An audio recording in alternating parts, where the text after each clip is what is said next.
Reino Unido de Israel, a Era de Ouro. Imagine um tempo em que o horizonte do amanhecer era pontilhado pelas torres reluzentes do Templo de Jerusalém, seus reflexos dançando sobre os telhados dourados e as pedras antigas. Este era o Reino Unido de Israel, uma terra próspera e unificada sob a liderança de seus 3 primeiros reis, Saul, Davi e Salomão. Cada um, à sua maneira, contribuiu para a construção e expansão de um império que brilhou como o sol do deserto sobre as areias eternas. Saul, o primeiro rei, era um homem de grande estatura e presença, escolhido pelo próprio Deus através do profeta Samuel. Sob sua liderança, as tribos dispersas começaram a se unir, forjando laços de irmandade e coragem. Mas foi Davi, com seu coração de pastor e espírito de guerreiro, que realmente consolidou a nação. Davi, o mesmo que derrotou o gigante Golias com uma simples funda e 5 pedras, tornou-se o herói que unificou Israel e estabeleceu Jerusalém como a capital eterna, uma cidade tão cheia de promessas quanto o céu noturno de estrelas. O auge desta era gloriosa, no entanto, foi atingido durante o reinado de Salomão, o filho de Davi. Conhecido por sua sabedoria lendária, Salomão governou com uma mão firme e justa, trazendo paz e prosperidade ao reino. Sob sua liderança, Israel floresceu como nunca antes. Estradas foram construídas, cidades erguidas, e o comércio prosperou, trazendo riquezas de terras distantes. Mas nada simbolizou mais a grandeza deste período do que a construção do Templo de Jerusalém. O templo, uma obra-prima de arquitetura e fé, ergueu-se majestoso no Monte Moriá. Suas paredes cobertas de ouro e as câmaras sagradas resplandeciam com a presença divina. Ali, o povo de Israel se reunia para adorar, oferecer sacrifícios e celebrar suas festividades. Era mais do que um edifício, era o coração pulsante de uma nação e o elo entre o céu e a terra. No entanto, enquanto a luz dourada do templo brilhava com esperança e promessas divinas, uma sombra começava a se formar sob a superfície resplandecente. Para manter seu império grandioso, Salomão impôs pesados tributos e trabalhos forçados sobre seu povo. A opulência do reino tinha um preço, e as vozes de descontentamento começaram a surgir, murmurando como um rio subterrâneo prestes a emergir. À medida que os anos de ouro se desenrolavam, a tensão crescia. O que viria a seguir? Como o povo de Israel, que havia experimentado a glória e a unidade sob seus primeiros reis, reagiria à crescente carga de opressão? Essas questões começavam a agitar os corações e mentes de todos, preparando o terreno para a chegada de um novo capítulo tumultuado na história do reino. E então, com a morte de Salomão, o destino do reino passou para as mãos de seu filho Roboão. Seria ele capaz de curar as feridas e manter a unidade que seus predecessores haviam construído com tanto esforço? O palco estava montado para uma nova era, onde as escolhas de um jovem rei poderiam mudar para sempre o curso da nação. Enquanto o reino de Israel brilhava sob o sol radiante da prosperidade, uma sombra invisível começava a se estender pelos seus campos férteis e cidades vibrantes. O grande rei Salomão, conhecido por sua sabedoria e justiça, também tinha um lado menos luminoso. À medida que ele erguia monumentos à glória de Deus e ao poder de seu reino, o peso dessas maravilhas caía pesadamente sobre os ombros do povo. Salomão não era apenas um rei.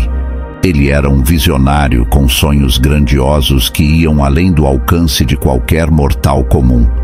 Com sua sabedoria, ele desenhou o templo, que se tornaria o epicentro da fé de Israel. Suas paredes, cobertas de ouro reluzente, eram um testemunho tangível da aliança entre Deus e seu povo. Porém, essa grandeza tinha um preço terrível.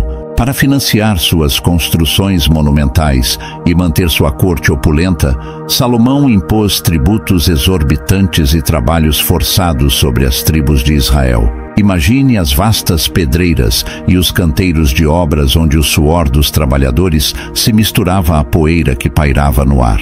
De dia e de noite, o martelar incessante das ferramentas reverberava pelos vales e colinas. Fazendeiros, pastores e artesãos foram arrancados de suas vidas pacíficas e lançados no árduo trabalho de erguer a grandiosidade que Salomão sonhara.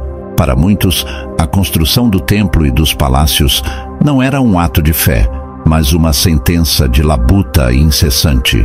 As caravanas de tributos cruzavam o reino, trazendo não só ouro e prata, mas também grãos, gado e outros frutos do labor do povo. Essas riquezas enchiam os cofres reais e sustentavam uma vida de luxo na corte de Salomão. Festas suntuosas, visitas de dignitários estrangeiros e uma vida de esplendor e abundância se tornaram comuns em Jerusalém. No entanto, longe da capital, nas vilas e aldeias, o murmúrio de insatisfação crescia como um rio subterrâneo, invisível, mas implacável.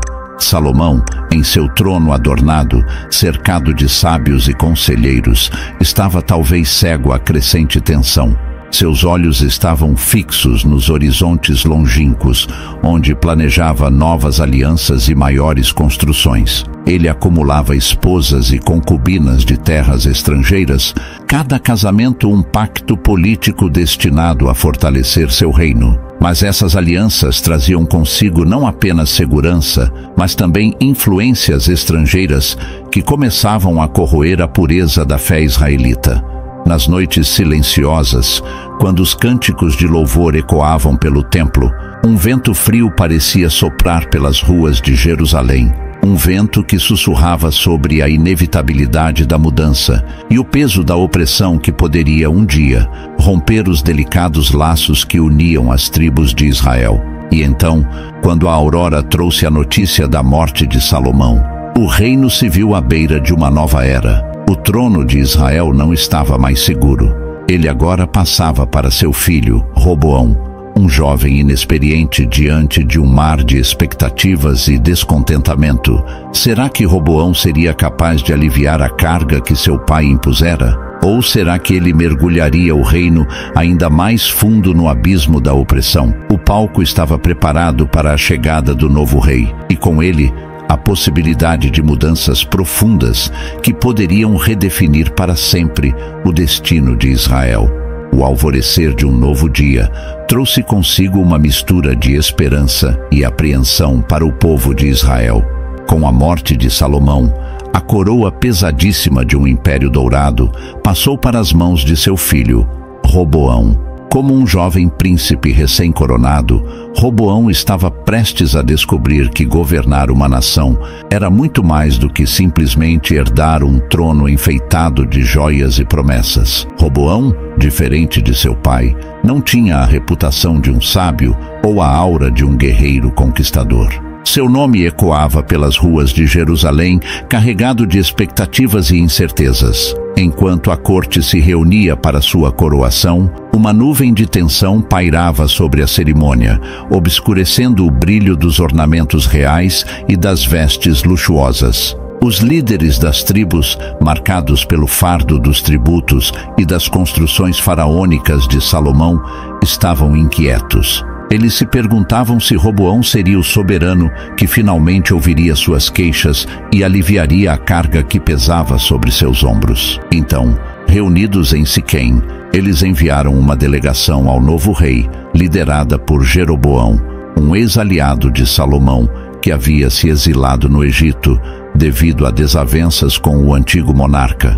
Jeroboão, um homem de presença imponente e voz ressonante, falou em nome de todo o povo. Ele se adiantou e, com uma reverência respeitosa, dirigiu-se ao jovem rei. Teu pai fez nosso jugo pesado. Agora, alivia o duro serviço e os pesados tributos que ele nos impôs, e nós te serviremos. As palavras de Jeroboão eram como um eco distante de um desejo coletivo de alívio e renovação. Roboão, confrontado por essa súplica, não respondeu imediatamente. Em vez disso, pediu 3 dias para considerar a questão. Durante esse tempo, ele buscou conselhos, primeiro dos anciãos que tinham servido a seu pai. Se fores bom para este povo e os tratares com gentileza, disseram eles, eles te servirão para sempre. Mas Roboão, jovem e impetuoso, não estava satisfeito com apenas uma opinião. Ele então consultou seus amigos, jovens conselheiros que haviam crescido com ele na corte, desfrutando dos privilégios e da segurança do palácio. Mostre a eles quem manda, disseram os jovens. Diga-lhes que teu dedo mindinho é mais grosso que a cintura de teu pai, e se ele os castigou com açoites, tu os castigarás com escorpiões. Os 3 dias passaram como um sussurro no vento, e a decisão de Roboão estava prestes a ser revelada. Diante da expectativa ansiosa dos anciãos e do povo, ele finalmente anunciou sua resposta. Em vez de seguir o conselho dos anciãos e mostrar compaixão, Roboão optou pelo caminho da rigidez e da opressão, anunciando que aumentaria ainda mais a carga sobre os já cansados ombros de Israel. As palavras de Roboão caíram como uma tempestade de granizo sobre o povo reunido. Em vez de alívio, eles encontraram a promessa de maior sofrimento. A decepção e a ira começaram a fervilhar como lava de um vulcão prestes a entrar em erupção. O que aconteceria a seguir? O povo aceitaria essa nova imposição ou se rebelaria contra um rei que parecia ignorar seus apelos desesperados? E Jeroboão, o líder da resistência, como reagiria a essa afronta? O vento da mudança soprava com força, e a terra de Israel estava prestes a ser sacudida por eventos que redefiniriam sua história. Assim, a sombra da insatisfação começou a crescer, projetando-se sobre a terra e marcando o início de uma era de conflito e divisão iminente. Os murmúrios de descontentamento que haviam percorrido o reino de Israel durante o reinado de Salomão transformaram-se em um clamor ensurdecedor com a ascensão de seu filho Roboão. Quando as palavras de opressão do novo rei ecoaram pelo ar como chicotadas, as tribos do norte, cansadas e amarguradas, sentiram suas esperanças se despedaçarem como um frágil vaso de argila caindo ao chão. Era o início de uma tempestade que mudaria para sempre a face de Israel. Em Siquém, onde Roboão fizera seu pronunciamento, a atmosfera se tornou eletricamente carregada. Olhos sombrios e expressões endurecidas substituíram as expectativas esperançosas. O líder da delegação, Jeroboão, tornou-se o catalisador de uma revolução iminente. Tendo enfrentado anteriormente a ira de Salomão e exilado por sua oposição, ele retornara para desafiar a tirania que agora se desenrolava. Jeroboão, um homem de força inquebrantável e uma visão clara, levantou-se perante o povo. Seu rosto era um mosaico de resolução e indignação. Com uma voz que ressoava como o trovão nos montes, ele declarou: até quando suportaremos esta servidão? Israel, devemos continuar a servir um rei que não ouve nosso clamor? Suas palavras caíram sobre a multidão como sementes em solo fértil, prontas para germinar em uma colheita de resistência e mudança. As tribos do norte, uma vez unidas sob o estandarte do reino de Israel, agora encontravam uma nova bandeira para seguir. A decisão de Roboão não só falhou em apaziguar o povo, mas inflamou um fogo de rebeldia que rapidamente se espalhou. Com Jeroboão à frente, as tribos de Efraim, Manassés, Zebulon, Naftali e outras tomaram uma posição decisiva. Não mais seguiriam o jugo de Judá. O que temos nós com a casa de Davi? Eles gritavam, suas vozes ecoando como um lamento de tempos antigos e um grito de liberdade por um novo futuro. Com cada tribo que se levantava em protesto, a divisão que cortava o coração de Israel se aprofundava. A unidade que Salomão e seus predecessores haviam construído com tanto esforço desmoronava como um castelo de areia diante da maré crescente. E enquanto o sul ainda jurava lealdade a Roboão, o norte, liderado por Jeroboão, buscava sua independência. A decisão de formar um novo reino tomou forma rapidamente. As tribos do norte se reuniram e proclamaram Jeroboão como seu rei, marcando o nascimento do reino de Israel com sua nova capital em Samaria. Jerusalém, o antigo coração da nação unificada, agora se encontrava no centro do reino de Judá, governado por Roboão. A terra, que uma vez foi uma só, agora se via rasgada por uma ferida que parecia impossível de cicatrizar. Mas a história estava longe de terminar. A divisão dos reinos não trouxe paz, mas acendeu as chamas da inimizade fraterna. O rastro de sangue e traição que se seguiria prometia redesenhar o mapa da terra prometida. O que restaria da fé e da unidade de Israel?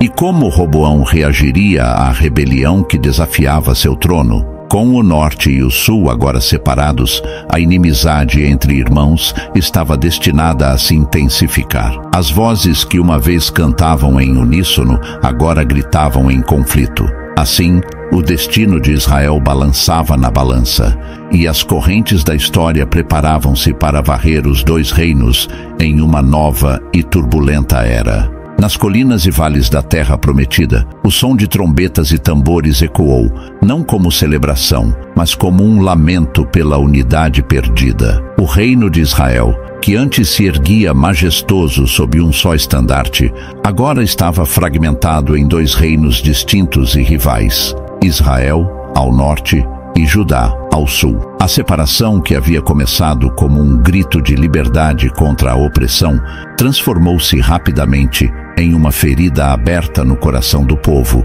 Jeroboão, proclamado rei pelas tribos do norte, buscava construir um novo centro de poder que rivalizasse com a glória de Jerusalém. Ele escolheu Samaria como sua capital, uma cidade que se erguia sobre uma colina, oferecendo uma visão panorâmica das planícies e dos montes ao redor. Ali, ele começou a estabelecer sua corte e a definir o destino de seu novo reino. Mas Jeroboão enfrentava um dilema profundo.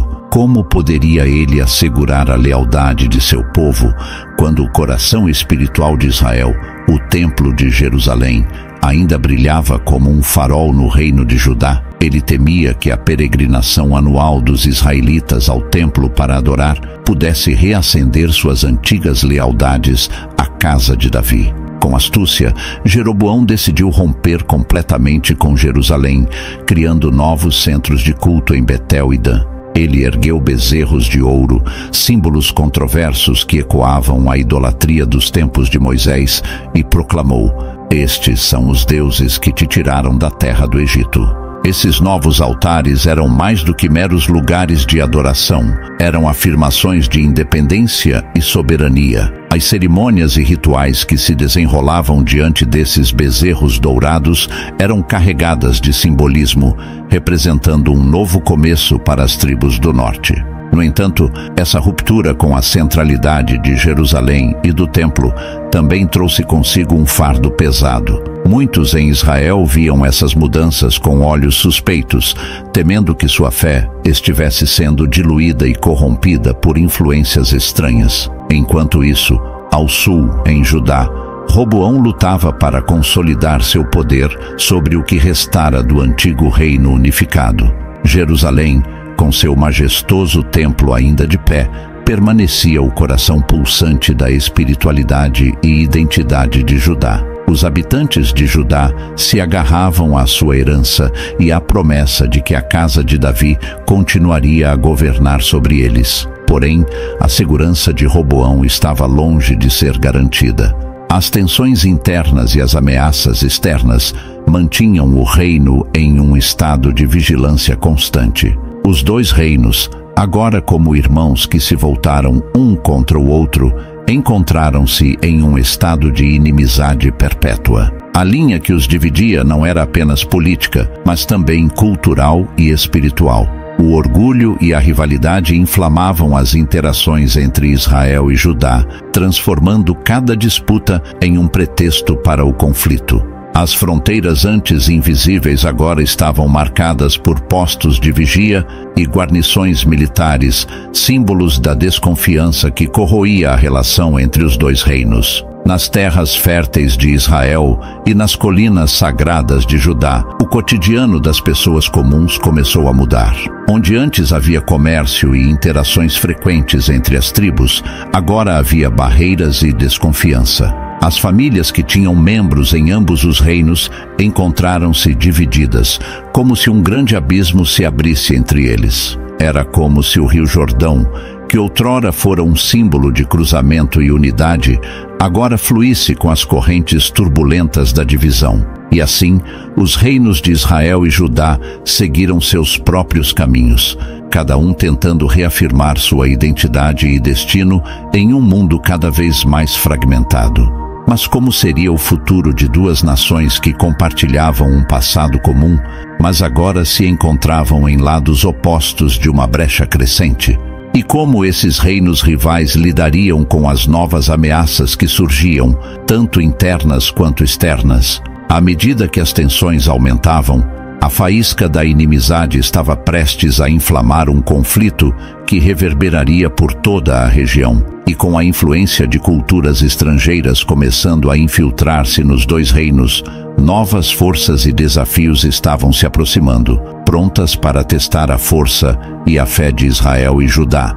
O que antes fora um único reino unido sob a égide de Davi e Salomão, agora se transformara em dois campos opostos, onde a rivalidade fraternal marcava cada interação e decisão. Israel e Judá, irmãos de sangue mas inimigos políticos, encontravam-se envolvidos em uma dança perigosa de intrigas e confrontos. No norte, o reino de Israel, sob o comando de Jeroboão, enfrentava desafios internos e externos. A ruptura com Jerusalém e o culto nos altares de Betel e Dan haviam estabelecido uma nova identidade religiosa e política. No entanto, essa independência também trouxera suas próprias fraquezas. Tribos que antes compartilhavam um destino comum, agora se encontravam divididas por lealdades e interesses divergentes. Jeroboão, determinado a consolidar seu poder, enfrentava constantes ameaças internas.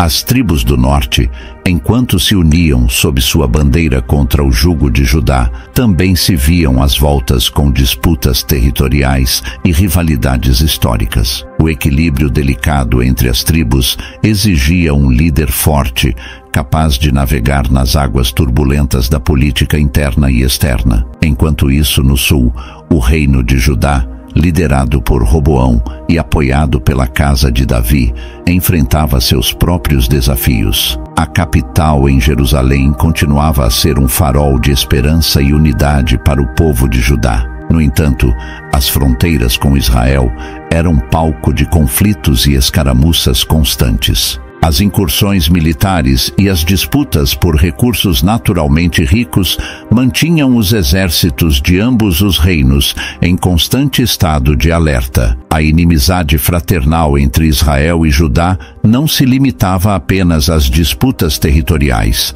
Era uma batalha pela supremacia e pela própria identidade. Cada reino buscava afirmar sua legitimidade e superioridade sobre o outro, alimentando um ciclo interminável de confrontos e antagonismo. Enquanto as pessoas comuns tentavam levar suas vidas diárias, suas jornadas eram frequentemente interrompidas pelos ecos distantes da guerra e da intriga palaciana. As tensões entre os dois reinos não eram apenas políticas, eram profundamente enraizadas em diferenças culturais e religiosas. As práticas de adoração em Betel e Dan, iniciadas por Jeroboão, eram vistas com desdém por muitos em Judá, que as consideravam uma abominação diante do Deus único de Israel. Enquanto isso, em Israel, a lealdade ao rei Jeroboão era testada não apenas pela promessa de independência, mas pela capacidade de garantir prosperidade e segurança em um mundo cada vez mais volátil. E assim, os dias se transformavam em semanas, e as semanas em meses, enquanto Israel e Judá continuavam a dançar essa dança perigosa de conflito e cooperação frágil. Cada passo dado por um reino era cuidadosamente observado pelo outro. Cada movimento estratégico ampliava as cicatrizes da divisão. O que o futuro reservava para esses dois reinos irmãos, agora tão distantes em suas aspirações e destinos? E quais seriam as consequências inevitáveis desse conflito contínuo que ameaçava consumir toda a terra prometida? Enquanto o sol se punha sobre as colinas de Samaria e as muralhas de Jerusalém, o povo de Israel e Judá sabia apenas uma coisa com certeza: a inimizade entre irmãos era uma chama que queimava constantemente, desafiando-os a encontrar um caminho para a paz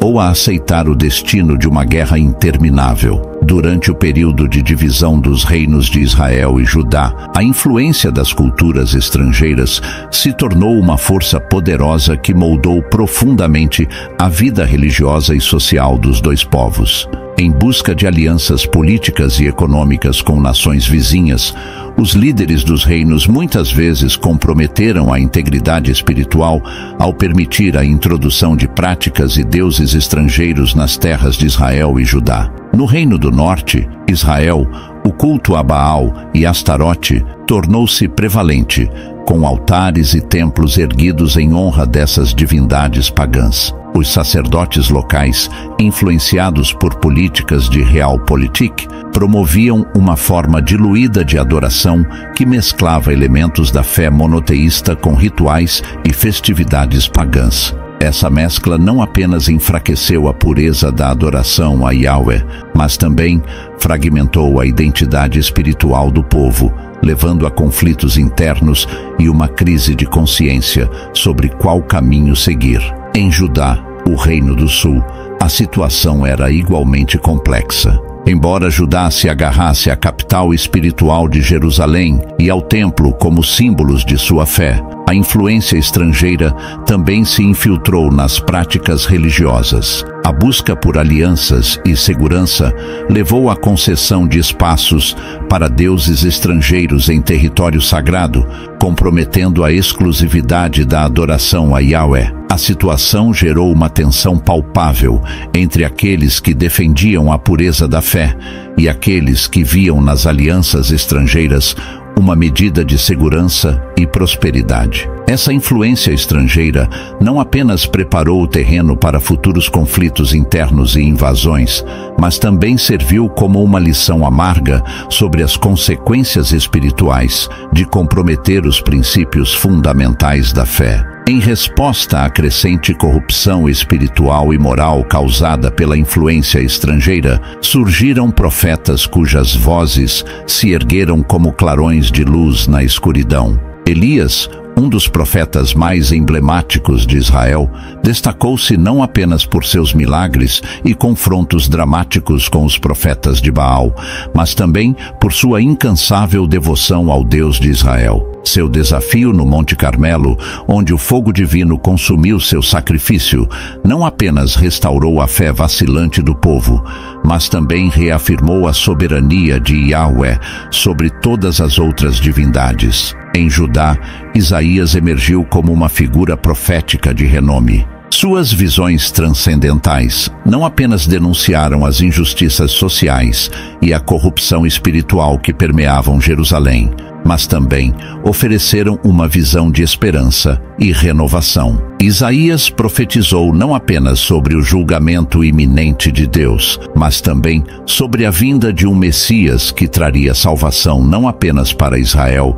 mas para todas as nações da terra. Os profetas não eram apenas porta-vozes divinos, eles eram agentes de mudança e chamados à renovação espiritual. Suas mensagens não apenas confrontaram os líderes e o povo com suas falhas, mas também ofereceram um caminho de retorno à aliança com o Deus verdadeiro. Suas palavras ecoaram através dos séculos, lembrando-nos da importância de permanecer fiel aos princípios da fé, mesmo diante das tentações e influências do mundo ao nosso redor. À medida que o tempo avançava, as consequências da desobediência e da infidelidade aos mandamentos de Deus tornavam-se cada vez mais evidentes nos reinos divididos de Israel e Judá. A influência estrangeira, que antes parecia trazer segurança e prosperidade, revelou-se uma armadilha mortal. Os reis e líderes, seduzidos pela promessa de poder terreno e proteção militar, continuaram a ceder à tentação da idolatria e da corrupção moral. As advertências dos profetas, como Elias e Isaías, foram frequentemente ignoradas ou rejeitadas pelos governantes e pelo povo. Em vez de se arrependerem e retornarem ao caminho da retidão, muitos persistiram em seus caminhos rebeldes. Isso culminou em crises políticas, instabilidade interna e conflitos constantes com nações vizinhas. A coesão e a força dos reinos foram minadas pela divisão espiritual e pela decadência moral. No Reino do Norte, Israel, a situação era especialmente grave. A apostasia generalizada levou à queda de dinastias reais e à ascensão de líderes cada vez mais corruptos e tirânicos. O povo, longe de se unir em torno de sua fé comum, estava dividido e enfraquecido, incapaz de resistir às ameaças externas. Enquanto isso, em Judá, embora houvesse momentos de reforma e renovação espiritual sob reis piedosos como Ezequias e Josias, a sombra da idolatria e da injustiça continuava a pairar sobre a nação. A esperança de restauração e perdão divino era mantida viva pelas promessas dos profetas, mas as consequências da desobediência eram inevitáveis. Assim, os reinos de Israel e Judá encontravam-se à beira do precipício, enfrentando o colapso iminente devido à sua própria teimosia e rebelião contra Deus. O destino dos povos estava agora nas mãos do julgamento divino, que não apenas castigaria o pecado, mas também abriria caminho para um novo capítulo na história do povo escolhido. À medida que a desobediência e a corrupção se espalhavam pelos reinos divididos de Israel e Judá, as consequências se tornavam inevitáveis. O castigo de Deus não tardou a chegar, manifestando-se na forma do exílio. Para o Reino do Norte e Israel, a invasão assíria foi um golpe devastador. As tribos do norte foram dispersas entre as nações pagãs, perdendo sua identidade nacional e religiosa. Em Judá, o exílio babilônico foi o clímax de décadas de advertências proféticas ignoradas. A cidade santa de Jerusalém foi destruída, o templo saqueado e o povo levado cativo para a terra dos seus conquistadores. Esse período sombrio de exílio não apenas marcou o fim da independência política de Judá, mas também representou uma provação espiritual profunda para o povo escolhido de Deus. No entanto, mesmo em meio ao desespero e à desolação, havia uma faísca de esperança. Os profetas continuaram a proclamar as promessas de restauração e perdão divino. Mensagens de consolo surgiram, prometendo um retorno à terra prometida e a renovação da aliança com Deus. O exílio não era apenas um castigo, mas também um período de purificação e preparação para um futuro de redenção. Assim, enquanto os filhos de Israel e Judá enfrentavam o desafio do exílio, eles carregavam consigo a esperança de um novo começo, onde a fidelidade a Yahvé seria restaurada e sua graça renovada.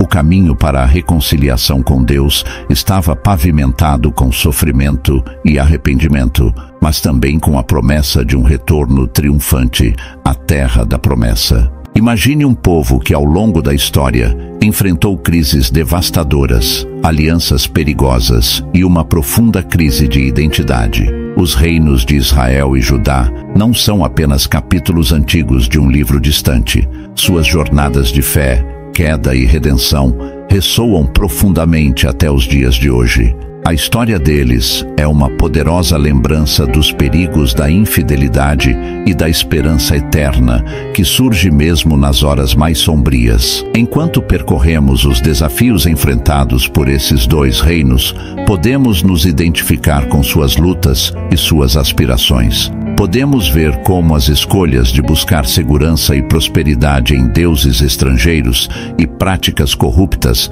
levaram à destruição, mas também como a fé persistente de alguns manteve viva a chama da esperança. E agora, à beira do exílio, o que resta para esses reinos? Uma nova promessa, uma oportunidade de renovação e a certeza de que, apesar dos castigos e das adversidades, o retorno à graça de Deus é sempre possível. Se você quer entender como essas histórias antigas ainda falam conosco hoje, continue conosco nessa jornada fascinante através dos olhos dos profetas e da sabedoria eterna que nos ensinam.